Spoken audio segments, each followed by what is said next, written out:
Assalamualaikum warahmatullahi wabarakatuh. Saya Putra Delia dari kelas B3, nomor sambung 13020210226.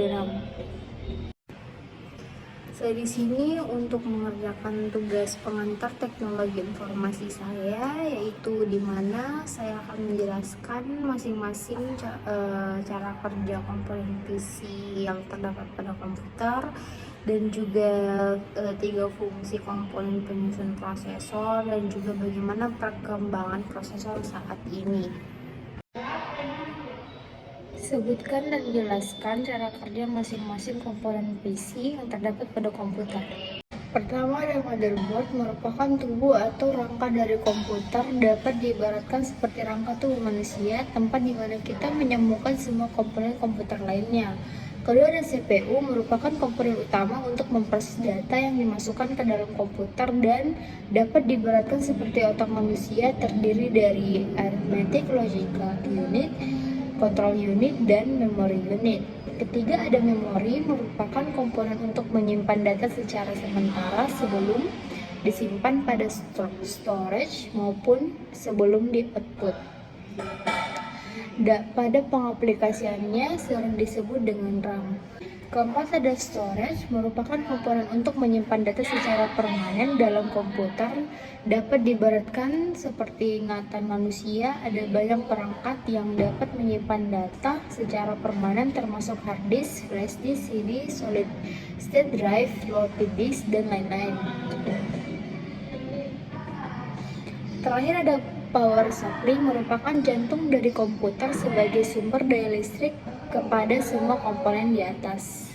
Sebutkan dan jelaskan 3 fungsi komponen penyusun prosesor.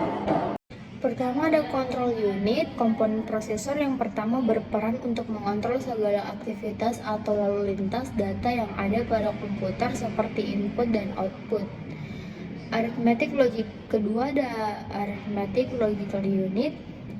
Ia berperan untuk melakukan operasi matematika sesuai instruksi yang diberikan oleh user, melakukan semua perhitungan aritmatika yang terjadi dengan instruksi program. Ketiga, ada register unit. Komponen prosesor yang ketiga ialah register unit, suatu tempat penyimpanan data sementara yang berukuran kecil dan memiliki kecepatan akses yang tinggi. Jelaskan bagaimana perkembangan prosesor saat ini. Prosesor mengalami perkembangan dari generasi ke generasi tahun 1971 sampai 1981. Prosesor generasi pertama Intel 4004 merupakan prosesor generasi pertama yang memiliki kemampuan yang lumayan pada masanya. Juga merupakan awal dari perkembangan prosesor sebagai otak komputer.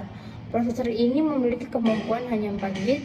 Dan tahun 1982 sampai 1989, generasi kedua, pada masa ini Intel kembali mengembangkan prosesor 16 bit.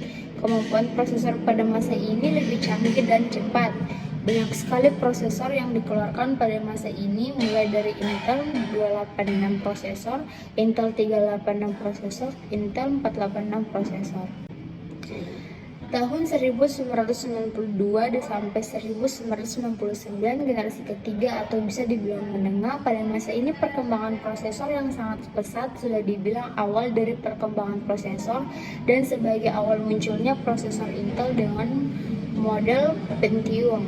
Pada masa ini bisa dibilang sebagai perkembangan prosesor yang membuat komputer menjadi lebih canggih. Contohnya prosesor Pentium P54C, prosesor Pentium 2, era 2009 hingga sekarang. Perkembangan prosesor pada masa ini menjadi semakin canggih dan bisa dibilang perkembangan prosesor pada masa ini merupakan generasi emas di dunia komputer, dan pada masa ini prosesor Pentium telah digantikan oleh Core. Core bisa diibaratkan beberapa prosesor dijadikan satu chip prosesor dengan kemasan yang bahkan lebih kecil. Contoh Intel Core 2, Intel Core i3, Core i5. Saat ini perkembangan prosesor seperti tidak ada habisnya. Ada saja inovasi perkembangan yang jauh lebih baik dari waktu ke waktu dengan ukuran yang tidak berubah atau bahkan lebih kecil. Sekian dari saya, Putra ini dari kelas B3. Kurang lebih mohon dimaafkan. Assalamualaikum warahmatullahi wabarakatuh.